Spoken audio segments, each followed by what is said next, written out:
Hello student, good evening student. जैसे कि हमारी डायरेक्ट इनडायरेक्ट सीरीज चल रही है, इसको हम आज आगे बढ़ाएंगे स्टूडेंट। इसको हम टाइप पार्ट 5 पढ़ चुके हैं, इसका आज हम पार्ट 6 पढ़ेंगे। जैसा कि हमने पार्ट 5 में पढ़ा था इंट्रोगेटिव टाइप 1 एंड आज हम इंट्रोगेटिव टाइप 2 पढ़ेंगे। इसकी विस्तृत जानकारी मैं आपको इस वीडियो के माध्यम से दूंगा और मैं आशा करूँगा कि आपका ये वीडियो आपके एग्जाम में हेल्पफुल बनेगा और आप ध्यान से देखिएगा। Direct and indirect part 6।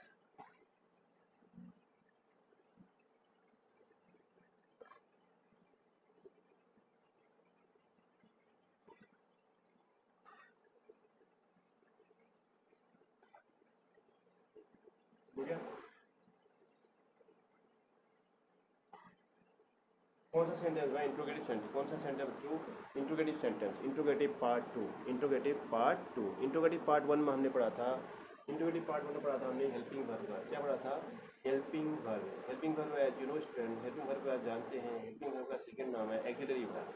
Ease, am, are, was, has, have, had, will, shall, will have, shall have, ये सब क्या हो गई हमारे हेल्पिंग वर्ब। सॉरी, इसका हमें आंसर यस एंड दोनों होना। जैसे are you going to school, yes. अगर हम कहें कि व्हाट इज़ योर नेम, तो आप यस एंड नो में इसका आंसर नहीं दे सकते हैं, इसीलिए आप देंगे आंसर इसका my name is so and so. So ये इंट्रोगेटिव टाइप 2 होता है, जिसका आंसर हमें सेंस में देना होता है स्टूडेंट। ठीक है, मैं आशा करता हूँ आपको दोनों टाइप के इंट्रोगेटिव सेंटेंस समझ में आ गए होंगे स्टूडेंट। आज हमारा टॉपिक है इंट्रोगेटिव टाइप 2 WH फैमिली। क्या है? WH family. अगर हम WH फैमिली की बात करें, डबल फैमिली कौन कौन से हमारी वर्ड है बच्चों, लिख सकते हैं आप इसको। वर्ड आपकी फ्यूचर के लिए when, why, where, which, how, ये क्या है हमारी WH फैमिली। क्या है? WH फैमिली है। इनका आंसर हमें किस में देना होता है? इनका आंसर हमें पूरे सीन्स में देना होता है। यस एंड नो में इसके आंसर नहीं दिया जा सकता। ठीक है, इसका आंसर जैसे what is your name, my name is, where are you live, I live in here. ठीक है, इस प्रकार यस एंड नो में हम इसका आंसर नहीं दे सकते हैं। मेरा कहने का मतलब ये था। ठीक है स्टूडेंट, इसके नियम है कि आपको पता है रिपोर्टिंग वर्ब और रिपोर्टेड स्पीच के बारे में भली भांति आप जानने लग गए हैं कि मेरी प्रीवियस वीडियो आपने देखी होंगी कि उसमें रिपोर्टिंग वर्ब और रिपोर्टेड स्पीच के बारे में काफ़ी विस्तृत रूप से जानकारी दी है। तो आप उसको देखिएगा, रिपोर्टिंग वर्ब और रिपोर्टेड स्पीच को आप समझ जाइएगा। ठीक हो गया? जैसे कि मैंने इसमें मैं रूल्स लिख देता हूँ जो आपको इंपॉर्टेंट है, आप कॉपी में नोट कीजिएगा और उसको फिर मनन कीजिएगा। ठीक है, एक होता है बच्चों रिपोर्टिंग वर्ब, एक है रिपोर्टेड स्पीच। ठीक है, रिपोर्टेड स्पीच। अब रिपोर्टिंग वर्ब हमारा पता है, हमारा आज का में चेंज हो जाता है ना, आज का है या inquired of, ENQUIRED,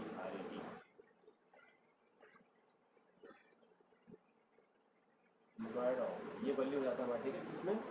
reporting verb हमारा इसमें वैल्यू हो जाता है। सेट टू किसमें हो जाता है? इंक्वायर्ड ऑफ या आज में वैल्यू हो जाता है। और दूसरा नियम ये स्टूडेंट ये है कि इसमें जो WH फैमिली वाला हमारा रिपोर्टेड स्पीच होगा उसमें हमारा इफ या वेदर का प्रयोग नहीं होता है, नॉट यूज होता है, या किसी भी कंजक्शन का प्रयोग नहीं होता है इसमें। ठीक है, ना ही क्या वजह का प्रयोग होता है, यानी कोई कंजक्शन आएगा नहीं, बल्कि दिए हुए sentence what, when, why, where, which, how, इससे इस सेंटेंस को दोनों रिपोर्टिंग वर्ब और रिपोर्टेड स्पीच को ज्वाइन किया जाता है। ठीक है, वैसे हम टाइप 1 में जो हेल्पिंग वर्ब थी हमारी, is, am, are, was, have, so and so, उसमें हम क्या करते थे? उसमें हम इफ या वेदर नामक कंजक्शन का प्रयोग करते थे।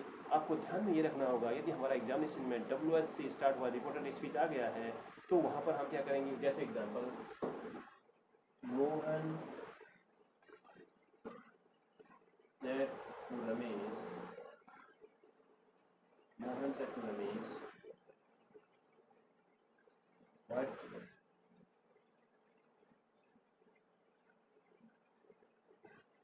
Is your name. ठीक है, ये आ गया WH फैमिली से आ गया ना। ये मोहन क्या हो जाएगा? इसका इसका जो हम रिपोर्ट डायरेक्ट स्पीच है, ये डायरेक्ट स्पीच में मोहन इंक्वायर्ड ऑफ या आस्क्ड रमेश, दोनों कर सकते हैं हम, इंक्वायर्ड ऑफ भी कर सकते हैं और आस्क्ड भी प्रयोग कर सकते हैं। तो बच्चों क्या हुआ? मोहन आस्क्ड रमेश। अब ये वहाँ हम इफ वादा का प्रयोग करते हैं या करें व्हाट, क्या करेंगे, Mohan asked Ramesh what was his name.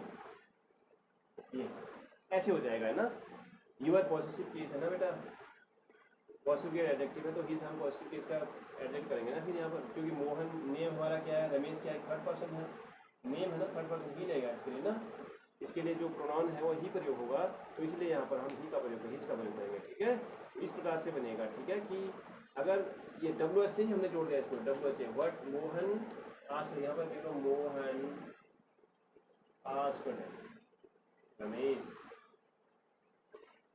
What was his name. ठीक है, ये बन गया स्टूडेंट आपका। ठीक है, इंट्रोगेटिव आपको पता है, जब इंट्रोगेटिव सेंटेंस का हम इंडेक्ट बनाते हैं तो इंट्रोगेटिव इंडेक्ट बनाते समय क्या होता है, सेंटेंस सेट बन जाता है, यानी कि अफर्मेटिव सेंटेंस बन जाता है। क्या बनता है, अफर्मेटिव सेंटेंस बन जाता है। ठीक है स्टूडेंट, तो स्टूडेंट इसका एग्जांपल की, और दूसरी बात ये है कि अगर हमारा रिपोर्टिंग वर्ब का ऑब्जेक्ट नहीं है तो उसमें हम रिपोर्टिंग वर्ब का ऑब्जेक्ट हिम हिज और देम जोड़ते। कौन सा जोड़ते हैं, ये तो मैंने पहले बताया आपको, repeat once again, him his और देम। इस ऑब्जेक्ट को बच्चों हम रिपोर्टिंग वर्ब में जोड़ देते हैं यदि हमारा ऑब्जेक्ट नहीं होता है। ठीक है, ऑब्जेक्ट तो और भी होते हैं, और भी होता है ना ऑब्जेक्ट, यू होगा, वी का एस होगा, आई का मी होगा, पर हम इस ऑब्जेक्ट को नहीं जोड़ते हैं, बल्कि हम केवल इन्हीं तीन ऑब्जेक्ट का प्रयोग करते हैं यदि हमारा sentence direct speech interrogative sentence होगा। ठीक है, तो बच्चों इसको एग्जांपल के माध्यम से समझते हैं अभी। ठीक है, एग्जांपल के माध्यम से समझते, दो का एग्जांपल आपकी समझने के लिए कंफर्म हो जाएगा, आपको घटना का सामना नहीं करना पड़ेगा। ठीक है, जैसे एग्जांपल लिखते हैं, the teacher said to the student, the teacher said to the student, the teacher said to the student, direct speech direct बनेगा यहाँ पर, बट नहीं डायरेक्टली नहीं लिख देंगे, the teacher said to the student, why are you late today, why are you late, invert comma close. तो बच्चों देखो, हमने कहा कि सेंटेंस हमारा डब्ल्यू एच फैमिली से स्टार्ट होगा तो उसमें किसी भी कंजक्शन का प्रयोग नहीं होता है। ठीक है, इसी से सेंटेंस को, ये रिपोर्टिंग वर्ब है हमारी, ये रिपोर्टेड स्पीच है, रिपोर्टेड स्पीच इन्वर्ट कॉमा के अंदर रहता है, तो इसी से सेंटेंस को हम कंबाइन कर देते हैं और किसी प्रकार का हम कंजक्शन का प्रयोग नहीं करते हैं। ठीक है बच्चों, तो आप इंडायरेक्ट कैसे बनाएंगे बच्चों, स्टूडेंट इसका देखिए, हमें पता है कि इसका ऑब्जेक्ट है यहाँ पर, द टीचर सेड है, द टीचर सेड है। ठीक है, अगर the teacher said to the student है, अगर टीचर सेड ही होता तो हम यहाँ पर ऑब्जेक्ट लिख देते। कौन सा ऑब्जेक्ट है, यम हिज, हिम हर और देम वाला ऑब्जेक्ट लगा देते यहाँ पर, उसके अनुसार हम चेंज कर देते। अभी मैं इसको करके दिखाऊँ, पहले इसको सॉल्यूशन कर लेते हैं हम। ठीक है, तो क्या लिखेंगे इसको, the teacher said to the student, लिखो इंडेक्स में, the teacher said, the teacher said to the student, इसी से वाई क्या बनेगा, वाई अब ही ले आएंगे, why he was late today, क्या होगा बच्चों, दैट डे में, टुडे किस वैल्यू होता है, दैट डे में। अब देखो मैं पूरे कॉन्सेप्ट आपको यहाँ पर समझा देता हूँ इसके। ठीक है बच्चों, देखो ध्यान से, अगर यहाँ पर द टीचर सेड ही होता, टू द स्टूडेंट नहीं होता, इसको हम गायब कर देते हैं, टू द स्टूडेंट नहीं होता, यहाँ पर टू द स्टूडेंट नहीं होता, तो हम यहाँ पर क्या करते हैं, एक ऑब्जेक्ट लिख देते, क्योंकि इंट्रोगेटिव सेंटेंस से ऑब्जेक्ट हमको लेना पड़ता है। ठीक है, the teacher said, the teacher said हो, तो the teacher said to, the teacher said नहीं, द टीचर आस्क्ड, बच्चों इंडायरेक्ट मार्क्स में क्या हो जाता है, ये आस्क्ड में बन जाता है, किसी बल्कि होता है, the teacher asked, the teacher asked होता है, पहला वाला सेंटेंस गलत हो रहा था ना, the teacher asked the student, the teacher asked the student. ठीक है, ये पहले वाले का ही है, द टीचर स्टूडेंट वाले, द टीचर आस्क्ड बल्ली होता है ना, आस्क्ड इंक्वायर्ड ऑन बल्ली होता है ना, the teacher inquired the student भी हो सकता है यहाँ पर। ठीक है, the teacher asked the student why he was late that day, ये तो पहले वाले का बनेगा। अब इसका क्या बनेगा, देखो, the teacher said, the teacher said के बाद कोई यहाँ पर भी हमारा ऑब्जेक्ट नहीं है, द टीचर सेड आस्क्ड हो जाएगा ना, the teacher asked him, the teacher asked him why he was late that day. अगर यहाँ पर क्या हो जाता, हर हो जाता है, ये the teacher asked her why she कर देते थे, क्या करते थे, why she was late that day. अगर यहाँ पर देम होता, the teacher asked them why they, क्या होता था बच्चों, व्हाई दे, सी की जो क्या होता था बच्चों, मैं तुमको सिखा रहा हूँ, बढ़िया करके सीख लेना, व्हाई दे। अब दे प्लूरल नंबर है ना, तो यहाँ पर क्या हो जाता था, वर, क्या होता बच्चों, वर। आपका सब सेंटेंस फिर सही हो जाएगा एग्जामिनेशन में, ठीक है बच्चों। तो ये ध्यान रखना आप, ठीक है। मैंने तीनों का यूज करके दिखा दिया, हिम भी दिखा दिया, हर भी दिखा दिया और देम भी दिखा दिया। और नेम रहता है तो नेम को हम किस में लेते हैं बच्चों, नेम को हम थर्ड पर्सन में लेते हैं, ठीक है। किसी भी नेम को क्या लेते हैं, नेम के लिए हम ही नामक प्रोनाउन का प्रयोग करते हैं, ठीक है। यहाँ पर जैसे हमारा नेम रमेश था, वहाँ पर हमने ही का प्रयोग किया था। मैं समझता हूँ बच्चों आपको ये नियम अच्छी तरह समझ में आ गया होगा। बिल्कुल फोकसली पॉइंट वाइज ये रूल्स है, इसमें जो है घुमा फिरा वाला सवाल नहीं है, ठीक है।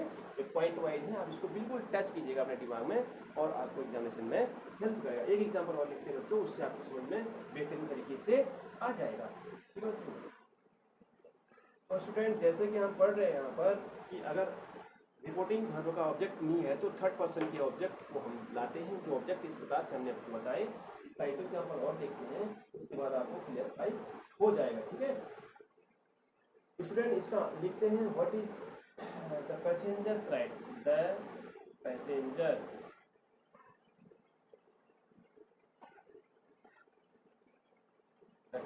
Cried when the train will arrive, when the train will। अब कौन सा सेंटेंस है, फ्यूचर है। when the train will arrive, when the train will, when will the train arrive, when the train will नहीं होगा, when will the train arrive, क्या होगा बच्चों, when will the train arrive होगा ना, ये आती है when will टेंस फॉर्म ना, when will the train arrive, first form का प्रयोग है, will का प्रयोग है ना। तो देखो बच्चों कैसे चेंज होगा रहता है, when will the train arrive, ठीक है। हमें पता है कि यहाँ पर इसका ऑब्जेक्टिव नहीं है, ऑब्जेक्ट है बच्चों इसका नहीं है ऑब्जेक्ट, तो हम तीनों में से किसी भी ऑब्जेक्ट को लिखें, वेरी वेरी इजी हो गया आपके लिए अभी, ठीक है। नेक्स्ट बात करें, द पैसेंजर, क्या लिखेंगे, द पैसेंजर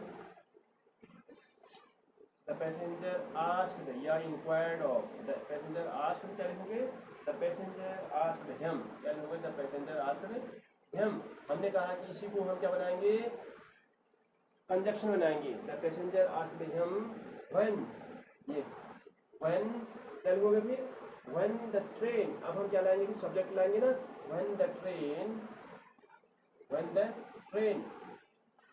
अब will का would हो जाएगा बच्चों, when the train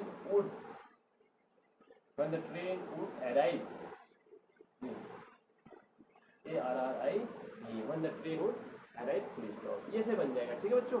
मैं आशा करता हूँ कि स्टूडेंट आपको ये बड़ी भांति समझ में आ गया होगा कि इंट्रोगेटिव टाइप 2 सेंटेंस क्या होता है, टाइप 1 क्या होता है। यदि सेंटेंस में WH फैमिली आती है तो उसके लिए हम किसी भी कंजक्शन का प्रयोग नहीं करते हैं, बल्कि WH फैमिली को ही what, when, why, where, which को ही हम कंजक्शन बनाते हैं।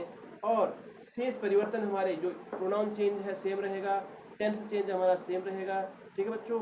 और सिर्फ हम क्या करेंगे, यहाँ पर किसी भी कंजक्शन का प्रयोग नहीं करेंगे, उसी को ही हम कंजक्शन बना लेंगे। कब, किसको, जब हमारा रिपोर्टेड स्पीच की रिपोर्टेड स्पीच जब हमारा WH फैमिली के अंतर्गत आएगा। अगर WH फैमिली के नहीं आता है तो वहाँ पर हम किसका प्रयोग करते हैं बच्चों, वहाँ पर हम इफ या वदर कंजक्शन का प्रयोग करते हैं। शेष चेंजेस हमारे पूरे इंट्रोगेटिव सेंटेंस में एज ए टेंस के हिसाब से रहते हैं, जैसे कि हमने टेंस चेंज करना आपको प्रीवियस वीडियो में बताया बच्चों, ठीक है बच्चों। आज इंट्रोगेटिव सेंटेंस हमारे यहीं पर समाप्त होते हैं। मैं आशा करता हूँ कि इंट्रोगेटिव सेंटेंस आपको समझ में आया होगा, and I hope that the method of my teaching will help you in your examinations to qualify your examination as TGT exam, PGT exam and any competitive exam. Okay student, now student हम यहीं पर समाप्त करते हैं। Video को subscribe करना मत भूलिएगा स्टूडेंट, अपने फ्रेंड सर्कल में इसको शेयर कीजिएगा और अधिक से अधिक देखिएगा, सब्सक्राइब कीजिएगा। Thank you student very much.